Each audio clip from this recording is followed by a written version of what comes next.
பிஸ்மில்லாஹிர்ரஹ்மானிர்ரஹீம். இன்னல் ஹம்தலில்லாஹ் நஹ்மதுஹு வ நஸ்தஈனுஹு வ நஸ்தக்ஃபிருஹு வ நு'மினு பிஹி வ நதவக்கலு அலைஹி வ நஊது பில்லாஹி மின் ஷுரூரி அன்ஃபுஸினா வ மின் ஸய்யிஆத்தி அஅமாலினா. மை யஹ்திஹில்லாஹு ஃபலா முضில்ல லஹு வ மை யுضلில்ஹு ஃபலா ஹாதிய லஹு.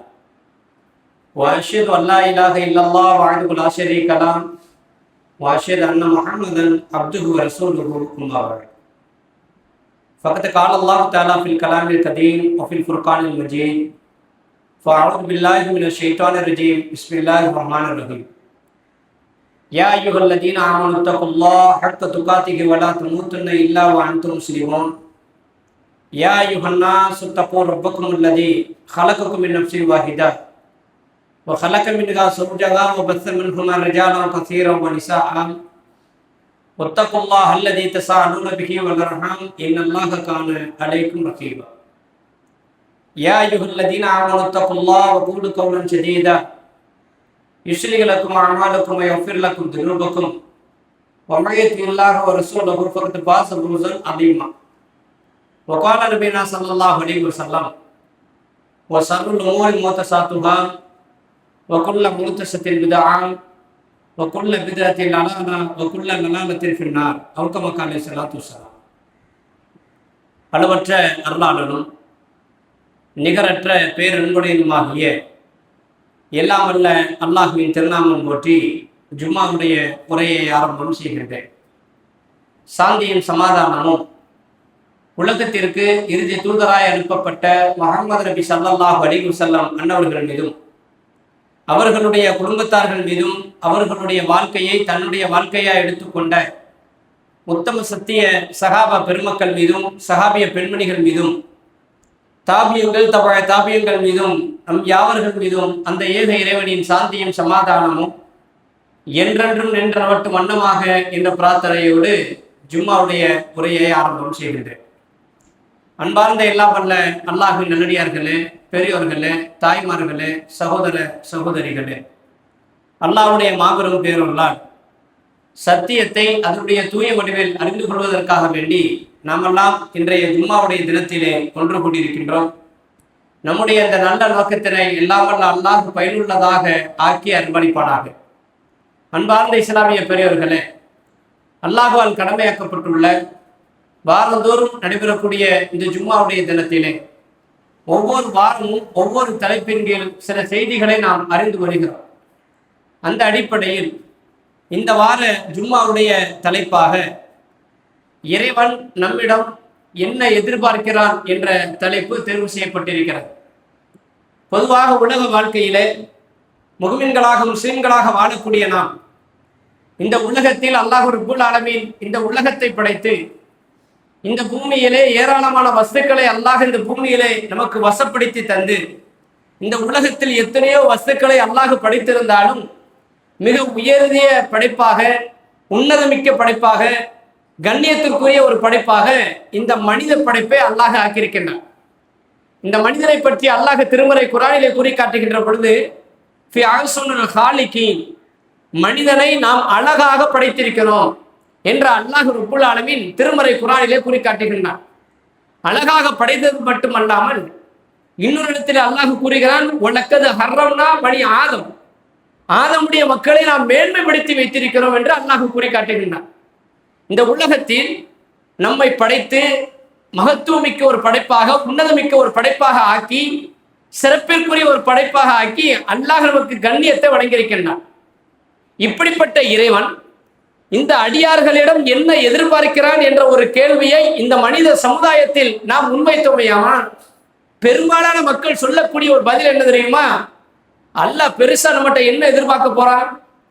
கலிமாவை சொல்லிட்டோம்னா அல்லாஹ் தொழுகையை எதிர்பார்ப்பான், தொழுகையை அல்லாஹ் எதிர்பார்க்கக்கூடியவனாக இருப்பான், அல்லது நோன்பை எதிர்பார்க்கக்கூடியவனாக இருப்பான், அல்லது ஜக்காத்து ஹஜ் போன்ற வணக்க வழிபாடுகளை அல்லாஹ் எதிர்பார்க்கக்கூடியவனாக இருப்பான்.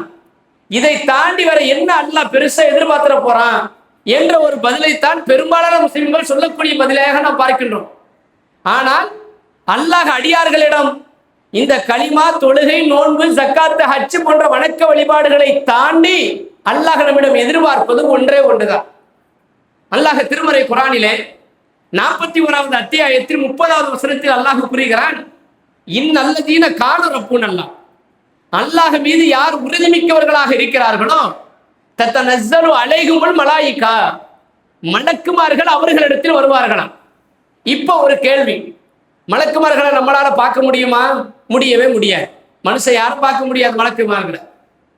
ஆனா அல்லாஹ் சொல்றான், நீங்கள் அல்லாஹ் மீது உறுதிமிக்கவர்களாக இருந்தால் மலக்குமார்கள் உங்களிடத்தில் வருவார்கள். வந்து என்ன சொல்லுவாங்க தெரியுமா?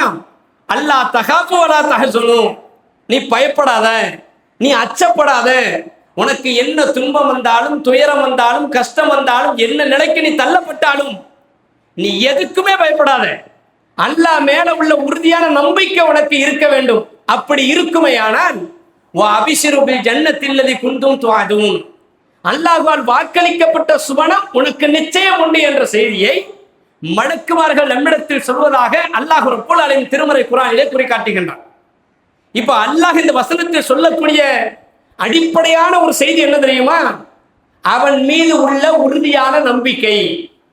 இப்ப பாருங்க, அடியார்களிடம் அல்லாஹ் எதிர்பார்க்கக்கூடியது அவன் மீது உள்ள உறுதியான நம்பிக்கை மட்டும்தான். ஏதோ லா இலாஹ இல்லல்லாஹ் முஹம்மது ரசூலுல்லாஹ் என்ற கலிமாவை சொன்ன உடனே நம்ம உளப்பூர்வமா இஸ்லாம் என்று சொல்லக்கூடிய அந்த வட்டத்திற்குள் வந்து விடுகிறோம். ஆனால் அடிப்படையான ஈமான் இருந்து நீங்கள் தொழுதால் மட்டும்தான் அல்லாஹ் உங்களுடைய தொழுகையை ஏற்றுக்கொள்வான். அடிப்படையான ஈமானுடைய உறுதியான நம்பிக்கை இருந்தால் மட்டும்தான் உங்களுடைய நோன்பை ஏற்றுக்கொள்வான். உறுதியான ஈமான் இருந்தால் மட்டும்தான் உங்களுடைய ஜக்காத் ஹஜ் போன்ற வணக்க வழிபாடுகளை அல்லாஹ் ஏற்றுக்கொள்வான். இங்க ஈமானை இல்லாம நீங்க தொழுதாலும் நோன்பு வைத்தாலும் ஜக்காத்து கொடுத்தாலும் ஹஜ் செய்தாலும் அல்லாஹ் நம்முடைய எந்த ஒரு அமல்களையும் ஏற்றுக்கொள்ள மாட்டான். அப்ப அடியார்களிடம் அல்லாஹ் எதிர்பார்ப்பது என்ன? உறுதியான நம்பிக்கை. சரி, இந்த உறுதியான நம்பிக்கை எப்படி வருவது? இன்னைக்கு நாம பள்ளிவாசல்ல ஜும்மாவுடைய தொழுகைக்காக வந்து உட்கார்ந்து இருக்கிறோம்.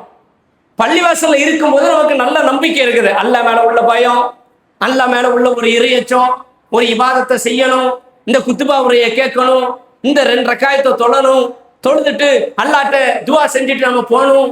இந்த மாதிரி ஒரு உறுதியான ஒரு நம்பிக்கை பள்ளிவாசலுக்குள்ள இருக்கும்போது நமக்கு வருகிறது.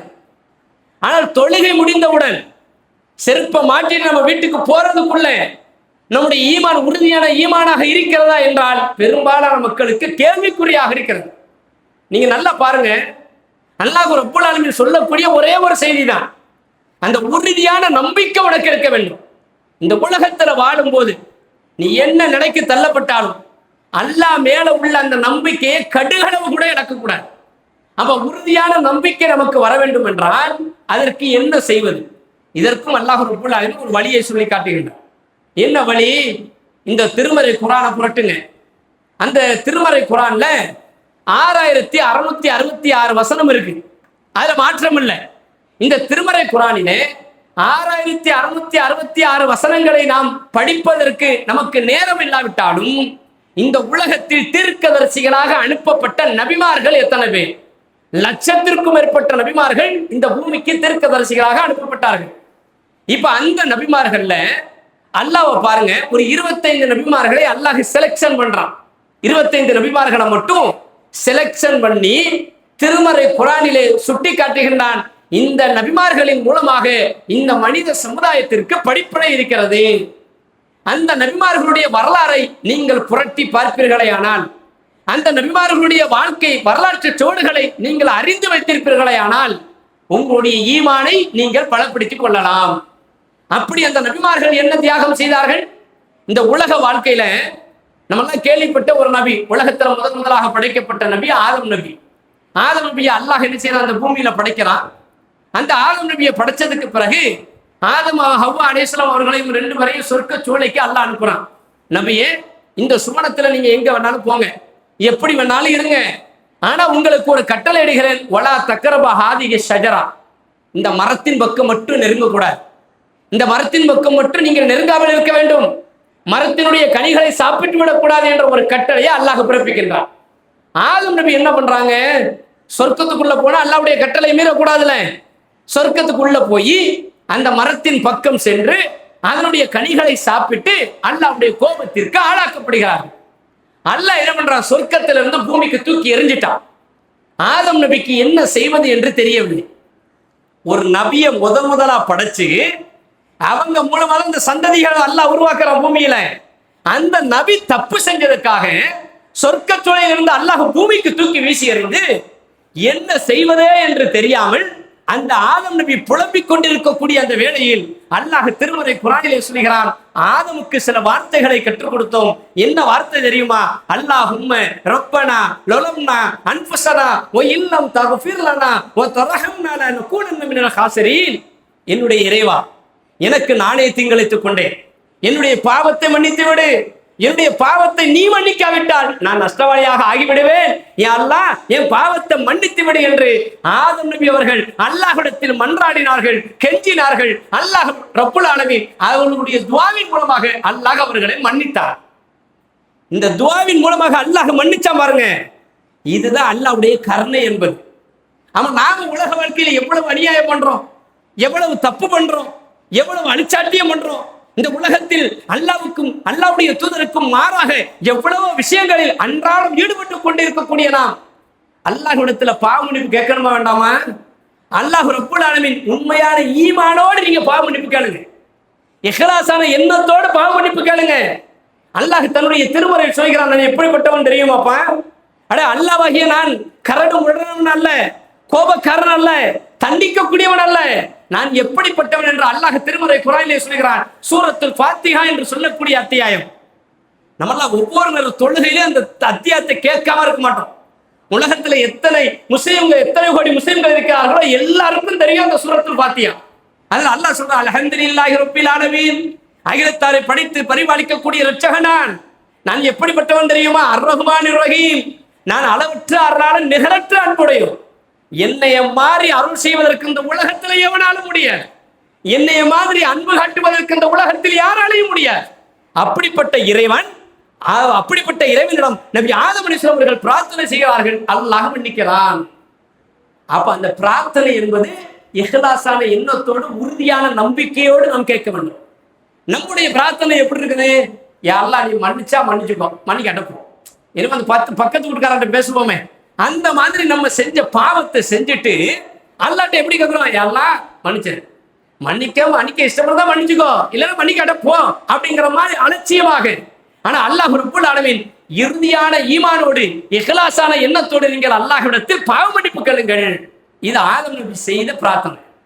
இதே மாதிரி திருமறை குர்ஆனிலே பல்வேறு நபிமார்கள் அந்த ஈமானுடைய தாக்கம் எப்படி இருந்தது என்றால், நபி இப்ராஹிம் அலைஹிஸ்ஸலாம் அவர்களை பற்றி கேள்விப்பட்டிருப்போம். இப்ராஹிம் நபியை கேள்விப்படாத ஒரு நபர்கள் யாருமே இருக்க முடியாது. ஹஜ்ஜி பெருநாள் என்று சொல்லக்கூடிய ஒரு தியாக திருநாளே நபி இப்ராஹிம் அலைஹிஸ்ஸலாம் அவர்களுடைய குடும்பத்துக்காகத்தான் ஒட்டுமொத்த உலகத்தில் உள்ள முஸ்லிம்கள் கொண்டாடுகிறார்கள். அப்படிப்பட்ட இப்ராஹிம் நபி அல்லாஹ் தூதரா தேர்வு செய்யறான். தூதரா தேர்வு செஞ்சு மக்கள் மத்தியில பிரச்சாரம் பண்றாங்க, ஏகத்துவத்தை எடுத்து சொல்லிக்கிட்டே இருக்கிறாங்க. சொல்லக்கூடிய அந்த தருணத்துல மக்கள் எல்லாம் அவர்களுக்கு எதிர்ப்பு வினை ஆற்றிக்கொண்டே இருக்கிறார்கள். அப்ப ஒரு நேரம் கிடைக்குது. என்ன நேரம்? காத்து இருக்கிறாங்க இப்ராஹிம் நபி. பக்கத்துல ஊர்ல ஒரு திருவிழா நடக்குது. ஒட்டுமொத்த ஊருக்காரங்க எல்லாம் கிளம்பி அந்த திருவிழாவுக்கு போகணும்னு முடிவு பண்ணிட்டாங்க. எல்லாம் கிளம்பி போகக்கூடிய நேரத்துல இப்ராஹிம் நபி கூப்பிடுறாங்க, ஏன் இப்ராஹிம், பக்கத்து ஊர்ல திருவிழா நடக்குது, நாங்க எல்லாரும் கொண்டாட போறோம், நீ தான் சும்மா இருக்கல ஊர்ல, நீ எங்களோட வா என்று கூப்பிடுகின்ற பொழுது நபி இப்ராஹிம் அலைஹிஸ்ஸலாம் செல்ல முடியும். நான் வரலப்பா, நீங்க அல்லாஹ்வுக்கு மாறாக நடக்கிறீங்க, அல்லாஹ்வுடைய கட்டளையை மீறுறீங்க, வணக்கத்துக்குரியவன் அல்லாஹ் மட்டும்தான், நான் அல்லாஹ்வுடைய தூதர் என்ற சித்தாந்த கொள்கையை நபி இப்ராஹிம் அலைஹிஸ்ஸலாம் போதிக்கிறார். கடைசி என்ன ஆகுது? எல்லா மக்களும் போயிட்டாங்க. இவங்க போயிட்டு திரும்பி வர்றதுக்குள்ள நபி இப்ராஹிம் அலைஹிஸ்ஸலாம் அவர்கள் என்ன செய்தார்கள்? அந்த வணங்கி வந்த சிலைகளை எல்லாம் அடித்து நொறுக்கி விட்டார்கள். எல்லாம் தகர்த்து எறியப்பட்டு விட்டார்கள். இப்ராஹிம் அலைஹிஸ்ஸலாம் அவர்கள் தான் செய்தார்கள். போயிட்டு வந்த அந்த மக்கள் எல்லாம் மிகப்பெரிய அதிர்ச்சியாக பார்க்கிறார்கள். நாம் வணங்கி வந்த தெய்வங்களை எல்லாம் அடித்து நொறுக்கி விட்டார்கள். எல்லாம் சின்ன பின்னம் ஆக்கி விட்டாங்க. யாருப்பா செஞ்சிருப்பான்? நம்முடைய கடவுளை யார் இந்த மாதிரி இழிவுபடுத்தியிருப்பான்? நம்மள கடவுளை அடிச்சு நொறுக்கினது யாருப்பா என்று ஒட்டுமொத்த கூட்டமும் கொந்தளித்து ஆலோசித்திருக்கக்கூடிய நேரத்தில் இப்ராஹிம் என்று சொல்லக்கூடிய ஒரு மனிதர் இருந்தார். அவர் தான் இந்த வேலையை செஞ்சிருக்கோம். அவரை தூக்கினா கரெக்டா வந்துடும் என்று நபி இப்ராஹிம் அலைஹிஸ்ஸலாம் அவர்களை நோக்கி வருகிறார்கள். இப்ராஹிம் கிட்ட கேட்கிறாங்க, ஏ இப்ராஹிம், எங்களுடைய சிலையெல்லாம் அடிச்சு நொறுக்கினது யாருப்பா? இப்ராஹிம் சொல்றாங்க, எனக்கு தெரியாதுங்கிறாங்க. எனக்கு தெரியாதுப்பா, ஏன்ட்ட கேட்குத? அடே, நீ தான் உன்னுடைய பெரிய கடவுள் என்று வணங்கி வந்தாயே, பெரிய சிலை ஒண்ணு இருக்குதே, அது கழுத்துல கோடாரி மாட்டி இருக்குதே, அந்த கடவுள்கிட்ட போய் சொல்லும், இதை அடிச்சு நொறுக்கிறது யார் என்று அவர் பதில் சொல்லுவார் என்று சொல்லுகின்ற பொழுது அந்த மக்கள் கேட்டார்கள், அது எப்படி பதில் சொல்லும்? அதைத்தான் நானும் திரும்ப கேட்கிறேன், அது எப்படி பதில் சொல்லும்? செய்யாத பதில் சொல்லாத ஒன்றை எப்படி நீங்கள் கடவுளாக ஏற்றுக்கொள்கிறீர்கள் என்று சொல்லுகின்ற பொழுது அந்த மக்கள் முடிவு செய்கிறார்கள், ஆகா, இந்த இப்ராஹிம் தான் இந்த சிலையை அடிச்சு நொறுக்கி இருப்பாரு, இவரை விட்ட வேற ஆள் இல்லை, இவர் தான் திமிரா பேசுறாருன்னு சொல்லி அந்த மக்கள் எல்லாம் இப்ராஹிம் அலைஹிஸ்ஸலாம் அவர்களை நெருப்பு குண்டகத்தில் போடுவதற்கு தயாராகி விட்டார். நெருப்பு எல்லாத்தையும் தயார் பண்ணி இப்ராஹிம் நபியை தூக்கி உள்ள போடணும். இங்க பாருங்க, அல்லாஹ் இங்கதான் வைக்கிறான் பாருங்க, ஒரு ட்விஸ்ட வைக்கிறான் இப்ராஹிம் நபிக்கு. இப்ராஹிம் நபியை நெருப்பு குண்டகத்தில் அந்த மக்கள் எல்லாம் தூக்கி வீசுகின்ற பொழுது இப்ராஹிம் நபி அவர்களுக்கு மாணவர் ஜிப்ரீலை அல்லாஹ் அனுப்புகிறான்.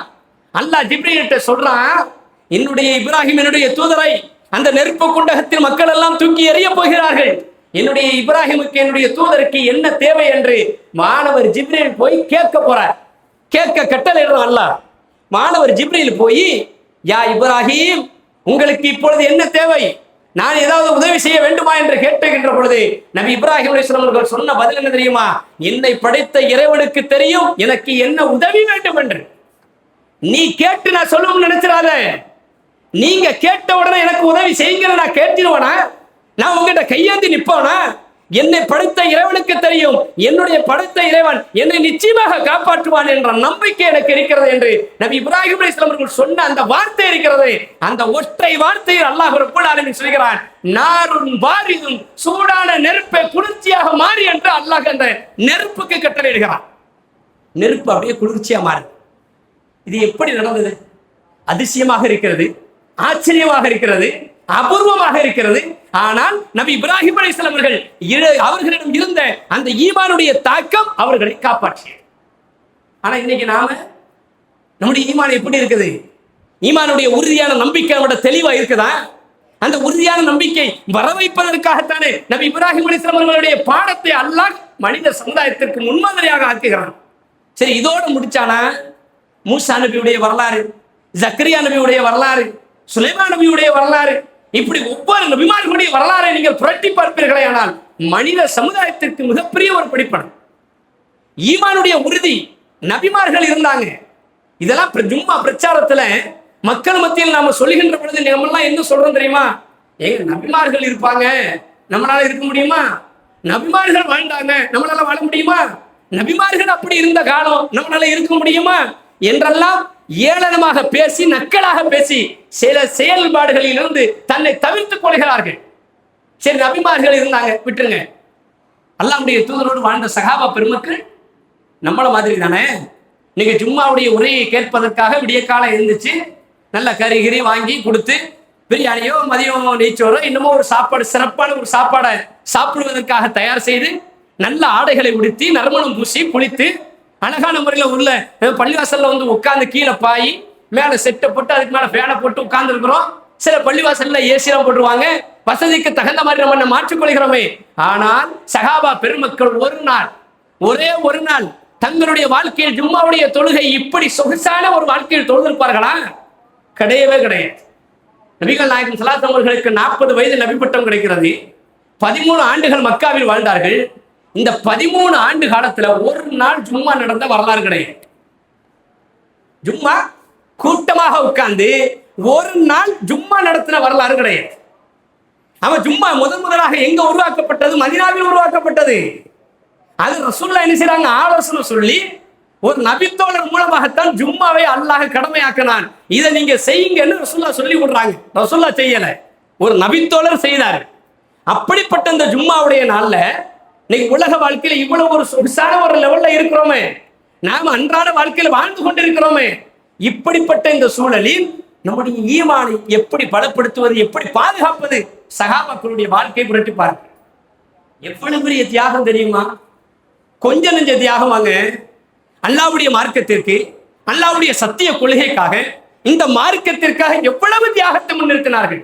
தன்னுடைய மனைவிமார்களை எல்லாம் விதவையாக்கினார்கள், தான் பெற்றெடுத்த பிள்ளைகளை அனாதையாக்கினார்கள், தன்னுடைய சொத்துக்களை எல்லாம் அதிகமாக இருந்தார்கள் சஹாபா பெருமக்கள். அவ்வளவு பெரிய தியாகமாக இருந்தார்கள். போர்க்களம். நம்மளாம் கேள்விப்பட்ட பல போர்க்களங்கள். அல்லாஹ்வுடைய தூதர் ஸல்லல்லாஹு காலகட்டத்தில் 19 போர்க்களங்களை அல்லாஹ்வுடைய தூதர் சந்தித்தார்கள். இதில் எல்லா போர்க்களங்களிலும் சஹாபாக்களுடைய பங்களிப்பு கொஞ்சம் நெஞ்சம் அல்ல. நம்ம சொல்லுவோம், பாய் வாங்கல ஒரு பயான் இருக்கு, இன்ஷா அல்லாஹ் பாப்போம், வேலை இருக்கு. பாய் ஒரு தெருமுனை பிரச்சாரம் இருக்கு, வாங்கல எனக்கு வேலை இருக்குது. ஒரு பெண்கள் பயான் இருக்கு, வாங்கல எனக்கு வேலை இருக்குது. இந்த உலகத்துல சாகர வரைக்கும், கபரக்குடிக்குள்ள தூக்கி வைக்கிற வரைக்கும் ஏதாவது ஒரு மார்க்க பணி என்றால் வேலை இருக்கிறது என்று சொல்லி நாட்களை கடத்தி கொண்டே இருக்கிறோம். ஆனால் போருக்கு அல்லாஹ்வுடைய தூதர் அழைப்பு விடுக்கப்பட்டால் அடுத்த நொடியே சரண்டர் ஆகி இந்த மார்க்கத்திற்காக போரில் கலந்து கொண்டு என்னுடைய உயிரை நீட்பதற்கு நான் தயாராக இருக்கிறேன் என்று சொன்ன சஹாபாக்கள் எவ்வளவு பெரிய தியாகிகள். கொஞ்சம் சிந்திச்சு பாருங்க. கொஞ்சம் நெஞ்ச தியாகமா ஈமானுடைய தாக்கம்னு வச்சுக்கோங்களேன். சும்மா பேர் அளவுக்கு இருக்கக்கூடாது. யாராவது ஒரு ஆளை பார்த்து உங்களுக்கு என்னப்பா ஈமான் இருக்குன்னு கேட்டா, என்னைய பார்த்து நீ எப்படி இப்படி கேப்பன்னு நமக்கு எவ்வளவு கோபம் வருது. ஆனா கோபம் வரக்கூடிய நமக்கு அந்த ஈமானுடைய தாக்கம் எவ்வளவு இருக்கிறது என்று நமக்கு நன்றாக புரியும். ஒண்ணும் இல்லைங்க, ஜும்மாவுக்கு வரக்கூடிய கூட்டம் சுபஹுக்கு வராமல் காணாமல் போகிறது. என்ன காரணம்? சுபஹுக்கு வரோமா? ஜும்மாவுக்கு வரக்கூடிய கூட்டம் சுபஹுக்கு இல்லாம ஏன் போகுது? நம்முடைய ஈமானுடைய தாக்கம் எவ்வளவு, நம்முடைய ஈமானுடைய நிலை எவ்வளவு, நம்முடைய ஈமானை எப்படி பலப்படுத்தி வச்சிருக்கோம் சிந்திச்சு பாருங்க. சரி, ஜும்மாவுக்கு வரக்கூடிய கூட்டம் அசருடைய தொழுகைக்கு வருமா? இமாம் மட்டும் வாங்க சொல்லுவார், அவரே இக்காம சொல்லுவார், அவரே தொலை வைப்பாரு, ஒத்த ஆள் இருக்கார். இதான் நிலைமை. நம்முடைய ஈமானுடைய அளவுகள் நம்மளே அழகான முறையில அளவிட்டு பார்த்து விடலாமே. ஆனா சஹாபாக்கள் தங்களுடைய வாழ்க்கையில் செய்த தியாகம், அந்த ஈமானுடைய தாக்கம். ஒரே ஒரு செய்தியை சொல்லிட்டு நான் நினைவுக்கு வர்றேன். நபிகள் நாயகம் ஸல்லல்லாஹு அலைஹி வஸல்லம் காலத்துல எத்தனையோ போர்க்களங்கள் நடந்தன. எல்லா போர்க்களங்களை விட கடுமையான ஒரு போர் என்றால் இஸ்லாமிய சாம்ராஜ்யத்தில் மிகவும் மகத்துவமிக்கதை தாண்டி சிரமமிக்க ஒரு போர் என்று சொன்னால் பத்ர் யுத்தம் என்று சொல்லக்கூடிய ஒரு யுத்தம். இந்த யுத்தம் எப்ப நடக்குது தெரியுமா? நோன்பு மாசத்துல. நோன்புல எல்லாரும் என்ன செய்வோம்? நோன்பு இருக்கும். நம்மளை பொறுத்தவரை காலில் நீங்க மத்த மாதங்களில் செலவழிப்ப காசை விட நோன்பு மாசத்துல டபுள் மடங்கு ட்ரிபிள் மடங்கா செலவாகும். நீங்க நல்லா பாருங்களேன். ஆனா நோன்பு வைப்போம், காலை சாப்பிட மாட்டோம், மதியம் சாப்பிட மாட்டோம், சாயந்தரம் நோன்பு கஞ்சியை குடிச்சிட்டு நைட்டு சாப்பிட மாட்டோம். ஆனா நோன்பு நேரத்துல அதிகமாக செலவு நமக்கு வரும். ஏன்னு கேட்டா இந்த காலை சாப்பாடையும் மதிய சாப்பாடையும் சேர்த்து சகர் கடிக்கிறது. புரியுதா உங்களுக்கு? அப்ப அதிகமான பொருளாதாரத்தை செலவழிக்கக்கூடிய ஒரு மாதமாக ரமலானுடைய மாதம் இருக்கிறது. ஆனா சஹாபாக்களுடைய வாழ்க்கையில் அன்றைய காலகட்டத்தில் அவர்கள் நோன்பு நோற்பது என்ன தெரியுமா? ஒரே ஒரு பேரித்தம்பழமும் ஒரு கிளாஸ் தண்ணீர். நோன்பு திறப்பக்கூடிய உணவு என்ன தெரியுமா? ஒரே ஒரு பேரிச்சம்பழமும் ஒரு கிளாஸ் தண்ணீர். சில சஹாபாக்களுக்கு அது கூட இருக்கா, சில சஹாபா பெருமக்களுக்கு அது கூட இருக்காங்க. அவ்வளவு தியாகத்தை முன்னிறுத்தி போர்க்களத்துக்கு அழைப்பு விடுக்கப்பட்டால் அடுத்த நொடியே அல்லாஹ்வுடைய மார்க்கத்திற்காக ஷஹீதாக்கக்கூடிய சஹாபா பெருமக்கள் முன் வந்தார்கள். அப்படிப்பட்ட ஒரு போர்க்களம் தான் பத்ர் யுத்தம். இந்த யுத்தம் ரமலானுடைய மாதத்தில் நடைபெற்றது. ரமலானுடைய மாதத்தில் நடைபெற்றாலும் சிரமத்திற்கு உள்ளாக்கப்படக்கூடிய யுத்தம் என்று வரலாற்று சுவடுகள், வரலாற்று ஆசிரியர்கள் சொல்வார்கள். அதற்கு நிகரான ஒரு யுத்தம், ஒரு போர்க்களம் நடந்துச்சு இஸ்லாமிய சாம்ராஜ்யத்தில். என்ன போர் தெரியுமா? முஅத்தா என்று சொல்லக்கூடிய ஒரு போர். இந்த போர் என்பது எதற்காக நடைபெற்றது என்றால், இதை யார் நடத்த சொல்கிறது என்றால் அல்லாஹ் ரப்பல் ஆலமீன். அல்லாஹ்வுடைய தூதர் ஸல்லல்லாஹு அலைஹி வஸல்லம் அவர்கள் கிஸ்ரா நாட்டினுடைய மன்னருக்கு ஒரு கடிதம் எழுதுகிறாங்க. ஒரு நாட்டினுடைய மன்னருக்கு தூத செய்தியை கொண்டு போவதற்காக ஒரு நபரை நியமிச்சு இதை கொண்டு போய் அந்த நாட்டினுடைய கடிதத்தை கொடுத்துட்டு வாங்குங்கிறாங்க. இந்த செய்தியை ஒரு நபர் கொண்டு போறார். ரசூலுல்லாஹ் என்ன பண்றாங்க? இந்த கடிதத்துல, எப்ப உவா நாடு உனக்கு, உவா மக்கள் உனக்கு, ஏன் மக்கள் எனக்கு, உவா மார்க்கம் உனக்கு, ஏன் மார்க்கம் எனக்கு, இதுக்கு இடையில உனக்கு எனக்கு என்ன சண்டை? ஓ மார்க்கத்தை நீ வச்சுக்கோ, ஏன் மார்க்கத்தை நான் ஃபாலோ பண்ணிக்கிறேன், உனக்கு எனக்கு வேற எந்த சண்டை வித வேண்டாம், சமாதான உடன்படிக்கை மேற்கொள்வோம் என்று சொல்லி அல்லாஹ்வுடைய தூதர் கிஸ்ரா நாட்டினுடைய மன்னனுக்கு ஒரு கடிதத்தை எழுதி ரசூலுல்லாஹ் என்ன பண்றாங்க? ஒரு நபித்தோழர்கிட்ட கொடுத்து அனுப்புறாங்க. இந்த நபித்தோழர் கொண்டு போறாருல, ஒரு ஆளு கொண்டு போறாரு, அவரை கொலை பண்ணியிருந்தான். ரெண்டாவது கொண்டு போறாரு, அவரையும் கொலை பண்ணியிருந்தான். மூணாவது ஒரு நபித்தோழர் கொண்டு போறாரு, அவரையும் கொலை செய்கிறார். அல்லாஹ்வுடைய தூதர் ஸல்லல்லாஹு அலைஹி வஸல்லம் அவர்களுக்கு கோபத்தினுடைய உச்சம். என்ன? ஒரு நாட்டினுடைய மன்னனுக்கு ஒரு கடிதத்தை நாம் எழுதி அனுப்புகிறோம். ஒண்ணு உன் வேலையை பாரு, நான் என் வேலையை பார்க்கிறேன். இல்ல முடியாது, சண்டைக்குத்தான் நான் வருவோம்னா சண்டைனா வா, நாம சேர்ந்து பண்ணுவோம். அதை விட்டுவிட்டு அந்த நாட்டினுடைய கடிதத்தை கொண்டு செல்லக்கூடிய தூதுவரை கொலை செய்தால் அது மாபாதகமான செயல். ஒரு நாட்டினுடைய தூதரை கொலை செய்தால் அதை விட ஒரு கொடுமை எதுவுமே கிடையாது. இந்திய அரசியலமைப்பு சாசன சட்ட பிரகாரம் ஒவ்வொரு நாட்டினுடைய சட்ட புத்தகத்தில் எழுதி வைத்திருப்பார்கள். இந்திய நாட்டிலிருந்து ஒரு தூதர் வெளிநாடுகளுக்கு செல்கிறார் என்றால் அவர் மேல ஒரு சின்ன ஒரு ஊசி குண்டூசி குத்திடக்கூடாது. அவர் மேல அந்த நாடு பாதுகாப்பு கொடுக்கணும். ஏன்? என் நாட்டினுடைய தூதர் ஒரு தூது செய்தியை கொண்டு வர்றாரு, அவருக்கு ஏன்பா குண்டூசி குத்துச்சுன்னு கேட்பா அந்த நாடு. அந்த நாட்டுல இருந்து இந்த நாட்டுக்கு வந்தா இந்த நாட்டு அதிபரை பார்த்து அந்த நாட்டு அதிபர் கேட்பாரு. இது சட்டம். இது இன்னைக்கு ஏற்றப்பட்ட சட்டம் அல்ல. 1448 ஆண்டுகளுக்கு முன்னால் அல்லாஹ்வுடைய தூதர் ஸல்லல்லாஹு அலைஹி அவர்களால் போடப்பட்ட ஒரு சட்டம். ஒரு நாட்டினுடைய தூதரை கொலை செய்வது மாபாதகமான செயல். அவர் ரசூலுல்லாஹ் என்ன பண்றாங்க? சஹாபாக்கள் அழைக்கிறாங்க. என்னருமை தோழர்களே, கிஸ்ரா நாட்டினுடைய மன்னன் தூது செய்தியை அனுப்பினார். அந்த தூது செய்தியை வாங்கிவிட்டு போருக்கு தயாராகுவதற்கு பதிலாக தூது செய்தியை கொண்டு செல்லக்கூடிய சஹாபா பெருமக்களை கொன்று குவித்துக் கொண்டே இருக்கிறான். இதற்கு ஒரு முடிவு, நாம் போர்க்களத்துக்கு தயாராகும். அதுக்கு அதென்ன அர்த்தம்? நம்ம நாட்டினுடைய தூதர்களை போல கொலை செஞ்சாண்டி வான அர்த்தம். நாங்கள் வருவதற்கு தயார். அல்லாஹ்வுடைய தூதர் அழைப்பிடிக்கிறார்கள் சஹாபாக்களுக்கு, நாம் போர்க்களத்திற்கு தயாராக வேண்டும். எல்லா சஹாபாக்களும் வாங்கிட்டாங்க. நம்மள மாதிரி ஒரு நேரத்தில் இந்த தப்லீக் ஜமாத்து ஜிப்பாலாம் போட்டுட்டு ரோட்ல வராங்கன்னு வச்சுக்கோங்க, இம்மா வெள்ள போலீஸ் வரும் ஓடக்கூடிய காலம் இருந்துச்சு. இப்போ அதெல்லாம் தாண்டி அவங்க இப்போ வர்றதே கிடையாது. அதை தாண்டி நம்ம மக்கள் ஒரு மகரிப்பு தொழுதுட்டு இந்த மாதிரி இப்போ ஆண்கள் பயான் இருக்கு இன்ஷா அல்லாஹ் கலந்துக்கோங்கன்னு சொல்லி அறிவிப்பு செஞ்சு அடுத்த நிமிஷம் துவா கூட செய்யாம நம்ம ஓடுவோமே. இந்த மாதிரி சஹாபாக்கள் ஓடவில்லை. போருக்கு என்ற அழைப்பு விடுத்த அடுத்த நொடியில சஹாபாக்கள் அப்படியே அமர்வார்கள்.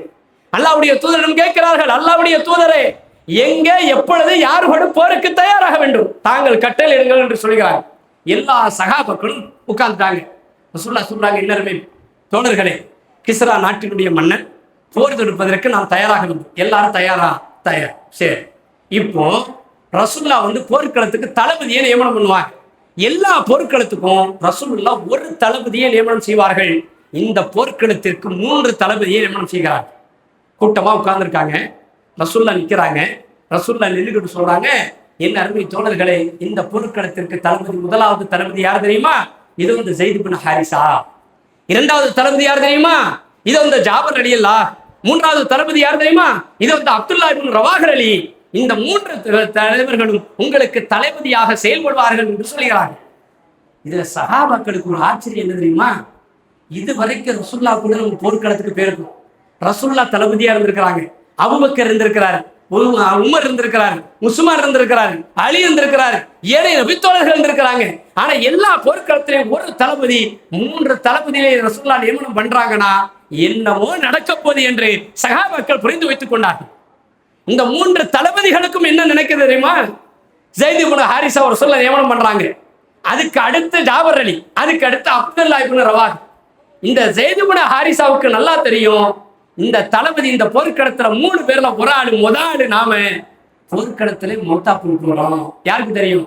ஸைத் இப்னு ஹாரிஸாக்கு தெரிஞ்சு போச்சு. 2வது தளபதி ஜாபர் இருக்கிறாரு, அவருக்கும் தெரியும் இந்த போர்க்களத்துல நான் என்ன செய்ய போறேன், மௌத்தா போறோம். 3வது தளபதிக்கும் தெரிஞ்சு போச்சு. 3 தளபதி நபிகள் நாயகம் நியமனம் செய்கிறார்கள். ஆனால் ரசூலுல்லாஹ் அந்த போர்க்களத்தில் தான் தளபதியாக நியமிக்கப்படவில்லை. ஏன் தெரியுமா? ரசூலுல்லாஹ்வுக்கு வயசாயிடுச்சு.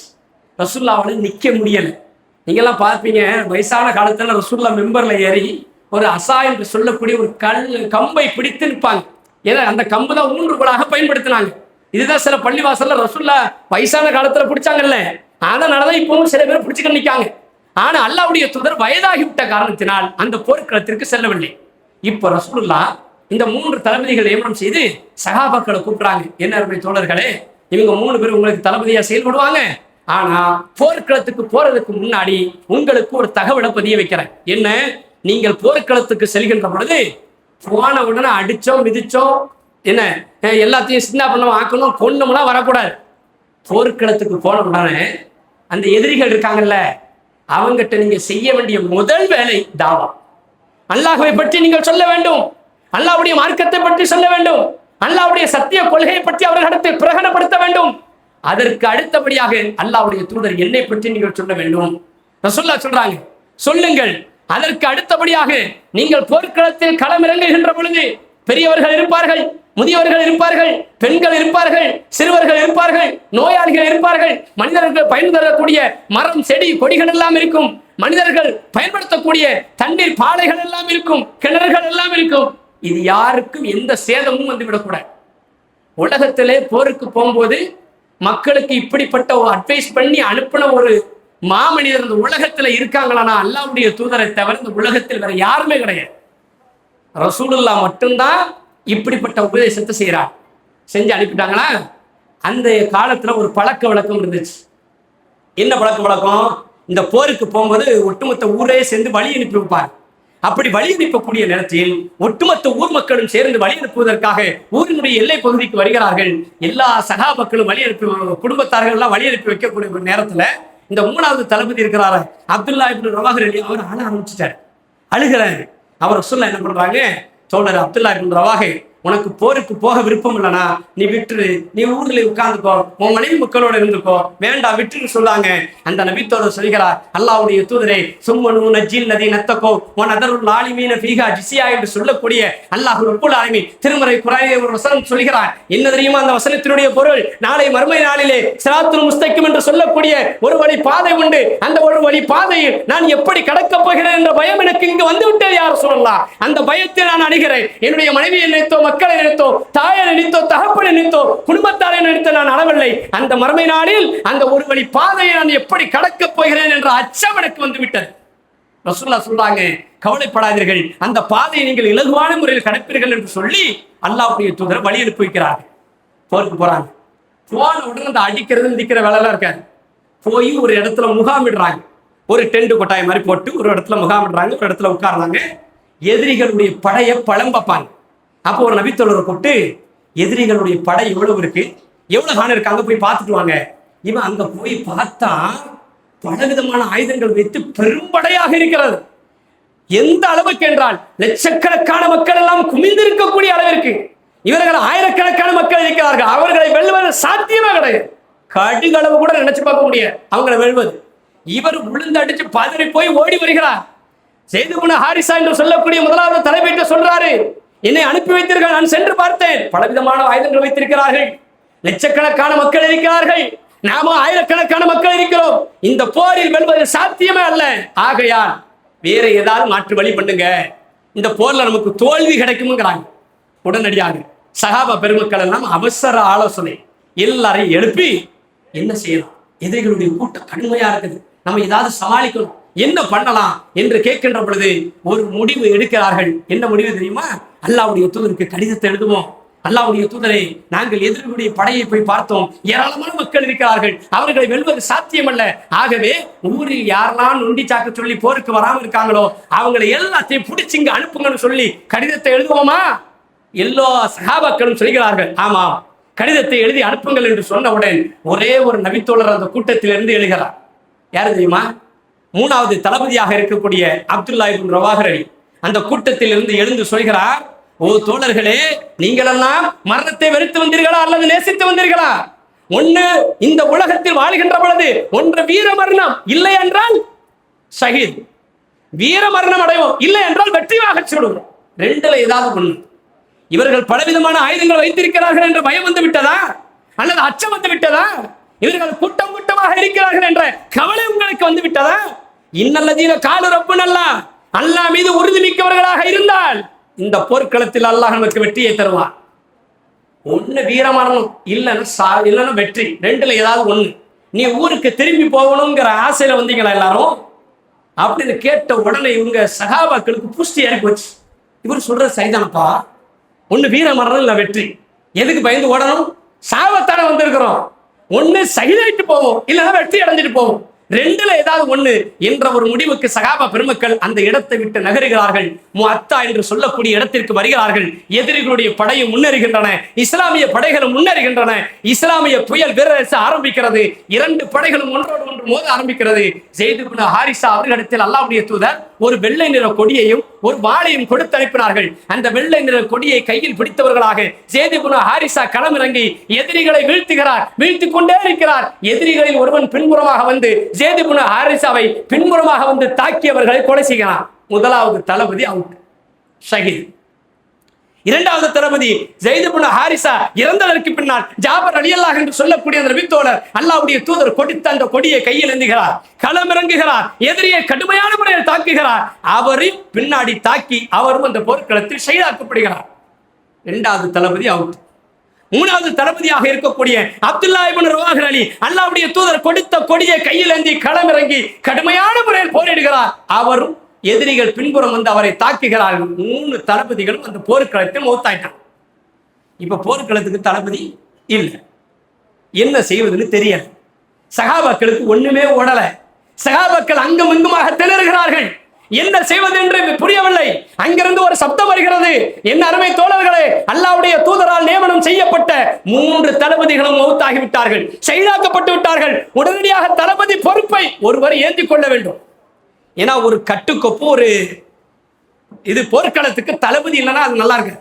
தளபதி ஒருவர் இருக்க வேண்டும். யாராவது அந்த பொறுப்பை ஏத்துக்கோங்கன்னு சொன்ன உடனே இங்க இருந்து ஒரு சப்தம் செல்கிறது, நீங்களே அந்த பொறுப்பை ஏத்துக்கோங்கன்னு. அவர் சொல்றாரு, அந்த பொறுப்புக்கு தகுதியானவன் நான் அல்ல.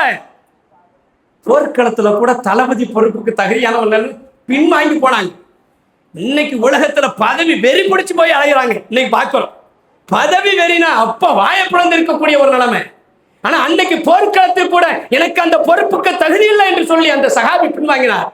அதற்கு அடுத்தபடியாக அந்த போர்க்களத்துக்கு தலைமை தாங்கினது யார் தெரியுமா? அல்லாஹ்வுடைய தூதர் ஸல்லல்லாஹு அலைஹி வஸல்லம் அவர்களா. சைஃபுல்லா என்று சொல்லப்பட்ட, அல்லாஹ்வுடைய போர்வாள் என்று அழைக்கப்பட்ட காலித் பின் வலித் என்று சொல்லக்கூடிய ஒரு நபித்தோழர். ரசூலுல்லாஹ் இவரை பத்தி சொல்றாங்க, இந்த காலித் பின் வலித் அவர் களமிறங்கினார் என்றால் இவருடைய சத்தத்தை கேட்டு எதிரிகள் பின்வாங்கி ஓடுவார்கள். இவர் எந்த போர்க்களத்தில் கலந்தாரோ அத்துணை போர்க்களத்திலும் வெற்றி வாகை சூடாம திரும்பி வரமாட்டார். அப்படி மெண்டாலிட்டி, அப்படி அறிவு, அப்படி வாழ அப்படி சொல்லல விடுவார். அப்படிப்பட்ட நபித்தோழர். அந்த நபித்தோழர் அல்லாஹ்வுடைய தூதர் கொடுத்த அந்த கொடியை கையில் ஏந்துகிறார், ஒரு கையில் வாழை ஏந்துகிறார். சஹாபாக்களை பார்த்து கேட்ட ஒரே ஒரு கேள்வி என்ன தெரியுமா? என்ன அருமை தோழர்களே, இன்னல்லதீன காலு ரப்புன அல்லாஹ், அல்லாஹ்வுடைய சுவனம் உங்களுக்கு வேண்டுமா என்று கேட்கிறார். ஆம் என்று சொன்னார்கள். அல்லாஹ்வுடைய சுவனம் வேண்டும் என்றால் அல்லாஹ் மீது உறுதிமிக்கவர்களாக களம் இறங்குங்கள், நிச்சயமாக அல்லாஹ் நமக்கு வெற்றியை தருவான் என்று சொல்லி களம் இறங்குகிறார்கள். எதிரிகளை விரட்ட விரட்ட ஓட ஓட விரட்டுகிறார்கள். எதிரி பின்வாங்கி ஓடுகிறார்கள். அல்லாஹ் அந்த போர்க்களத்தில் காலித் பின் வலித் மூலமாக அந்த போர்க்களத்தில் அல்லாஹ் வெற்றியை தருகிறார். இது எப்படி நடந்துச்சு? அந்த ஈமானுடைய உறுதியான நம்பிக்கையினால நடந்துச்சு. அதிசயமா இருக்கும், ஆச்சரியமா இருக்கும், அபூர்வமா இருக்கும். ஆனா ஈமான் இருந்தா எல்லாமே அதிசயமா நடக்கும். சில பேர்களுக்கு கூட நடக்கலாம் உலக வாழ்க்கையில. ஆனா இப்படிப்பட்ட ஈமான் இருந்தால் மட்டும்தான் நாம் அல்லாஹ்வின் புறத்தில் அல்லாஹ் என்ன எதிர்பார்க்கிறான் என்றால் உறுதியான ஈமான். ஈமான் இல்லாம நீங்க ஜும்மா தொழுதீங்கன்னா நன்மை இருக்காது. ஈமான் இல்லாம நீங்க நோன்பு வச்சா நன்மை இருக்காது. ஈமான் இல்லாம நீங்க எந்த பணியும் செய்தாலும் அல்லாஹ்விடத்தில் நன்மை இருக்காது. இதுல எல்லா விஷயத்தையும் தாண்டி இந்த போர்க்களம் நடக்க நடக்க நடக்க இந்த போர்க்களத்தை அப்படியே ஸ்கிரீன்ல போட்டு படம் போட்டு காட்டுற மாதிரி அல்லாஹ்வுடைய தூதருக்கு காண்பித்துக் கொண்டே இருக்கிறார். இவங்க 3 பேரும் மொத்தா போவாங்க. காலித் பின் வலித் வருவாரு, அவர் கையில கொடியை ஏந்துவாரு. அவர் மூலமா தான் அந்த போர்க்களத்துல வெற்றி கிடைக்கும் என்று அல்லாஹ் ரப்புல் ஆலமீன் வகை செய்தியின் மூலமாக அல்லாஹ்வுடைய தூதருக்கு அறிவித்து கொடுத்து கொண்டே இருந்தார். இதுல பெரிய ஒரு விஷயம் என்ன தெரியுமாங்க? நம்ம மௌத்தா போறோம்னு நமக்கு தெரிஞ்சிச்சுன்னு வச்சுக்கோங்க, அதை விட பெரிய கொடுமை உலகத்துல ஏதாவது இருக்கா? இல்ல. ஆனா சகாபாக்கள் சந்தோஷமாக ஏற்றுக்கொண்டார்கள். காரணம் ஈமான், உறுதியான நம்பிக்கை. ஒரு உலகத்துல ஒரு நாள் இல்லாவிட்டாலும் ஒரு நாள் மரணம் வரும். அந்த மரணம் அல்லாஹ்வுக்காக இருக்க வேண்டும். இந்த எண்ணத்தோடு சஹாபா பெருமக்கள் வாழ்ந்தார்கள். ஆக அன்பார்ந்த அல்லாஹ்வின் நல்லடியார்களே, உலக வாழ்க்கையில் வாழ்கின்ற பொழுது அல்லாஹ் நம்மிடம் எதிர்பார்ப்பது ஒன்றே ஒன்றுதான், உறுதியான நம்பிக்கை, உறுதியான ஈமான். இதை மட்டும் அல்லாஹ் எதிர்பார்க்கிறான். அப்படிப்பட்ட ஒரு நம்பிக்கையோடு வாழக்கூடிய மக்களாக எல்லாம் வல்ல அல்லாஹ் உங்களையும் என்னையும் ஆக்கி அருள்படாக என்று கூறி ஜும்மாவுடைய முதல் உரையை நிறைவு செய்கிறேன்.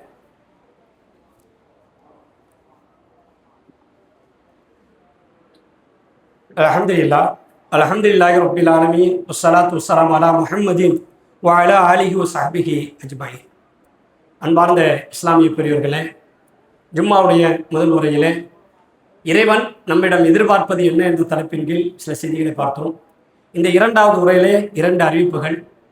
இந்த அறிவிப்புகள் என்னவென்றால், முதலாவது அறிவிப்பு, இன்ஷா அல்லாஹ் இந்த முஹர்ரம் மாதத்தினுடைய சிறப்பை அல்லாஹ்வுடைய தூதர் பல்வேறு விஷயங்களின் மூலமாக குறிக்காட்டுகிறார்கள்.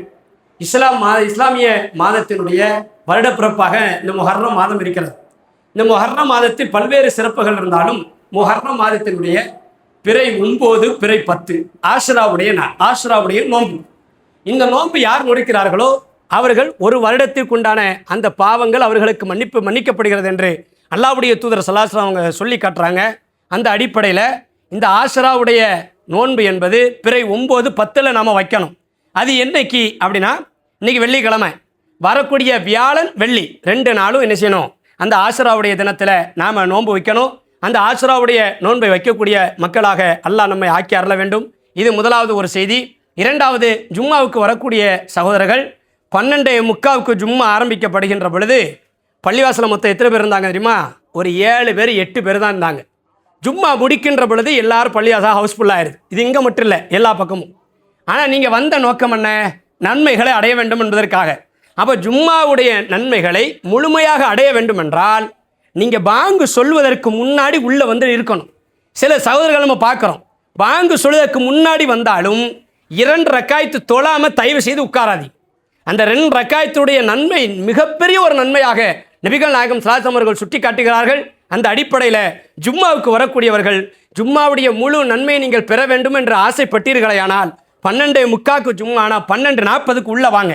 அல்லாஹ்வுக்காக இந்த ஜும்மாவுடைய நாளில் கூட நாம் தியாகம் செய்யவில்லை என்றால் நம்முடைய ஈமான் எந்த அளவுக்கு பலகீனமான ஈமானாக இருக்கிறது என்பதை நீங்கள் புரிந்து கொள்ளுங்கள். அல்லாஹ் காப்பாற்றணும். சரியா? ஜும்மாவுடைய நாள் என்பது அல்லாஹ் நமக்கு கடமையாக்கப்பட்ட நாள். இந்த ஜும்மாவுடைய நாளை நாம் அலட்சிப்படுத்தி கொண்டே இருந்தோமே ஆனால் ஒரு நாள் இல்லாவிட்டாலும் ஒரு நாள் நிச்சயமாக அல்லாஹ் நம்முடைய உள்ளத்தில் முத்திரையிட்டு விடுவான். முத்திரையிட்டோம்னா என்ன அர்த்தம் தெரியுமா? நாம் மௌத்தா போகக்கூடிய நேரத்தில் நம்ம நாவில் களிம வராமல் பெறுமா. அல்லாஹ் காப்பாற்றணும். நம்ம நாவில் களிம வராமல் பெறும். அப்போ இப்படிப்பட்ட ஒரு நேரத்தில் கடமையாக்கப்பட்ட தொழுகையாக இருந்தாலும் சரி, ஜும்மாவுடைய நாளாக இருந்தாலும் சரி, ஜும்மாவுடைய நன்மைகளை நாம் விரைந்து செய்யக்கூடிய மக்களாக இருக்க வேண்டும். அந்த அடிப்படையில் இன்ஷா அல்லாஹ் ஜும்மாவுக்கு வரக்கூடியவர்கள் முன்னதாகவே வந்துருங்க. இன்னும் ஜும்மாவுடைய நன்மைகள் ஏராளமாக இருக்கிறது. இன்ஷா அல்லாஹ் வாய்ப்பு இருக்குமேயானால் அடுத்த ஜும்மாக்கள் நம்ம சொல்லுவோம். எல்லாமல்ல அல்லாஹ், நேரம் அதிகமாகிவிட்டது, அல்லாஹ்வுக்காக மனம் பொறுத்துக் கொள்ளுமாறு கேட்டுக்கொள்கிறோம். எல்லாமல்ல அல்லாஹ் நம்முடைய எண்ணங்களையும் நோக்கங்களையும் அதற்கு உகந்ததாக ஆக்கி இம்மையிலும் மறுமையிலும் வெற்றி பெறக்கூடிய மக்களாக உங்களையும் என்னையும் ஆக்கி அர்ப்பணிப்பானாக என்று கூறி ஜும்மாவுடைய உரையை நிறைவு செய்கிறேன். வாஹிர் தவானா அல்ஹம்துலில்லாஹி ரப்பில் ஆலமீன். அஸ்ஸலாமு அலைக்கும் வரஹ்மத்துல்லாஹி வபரகாத்துஹு.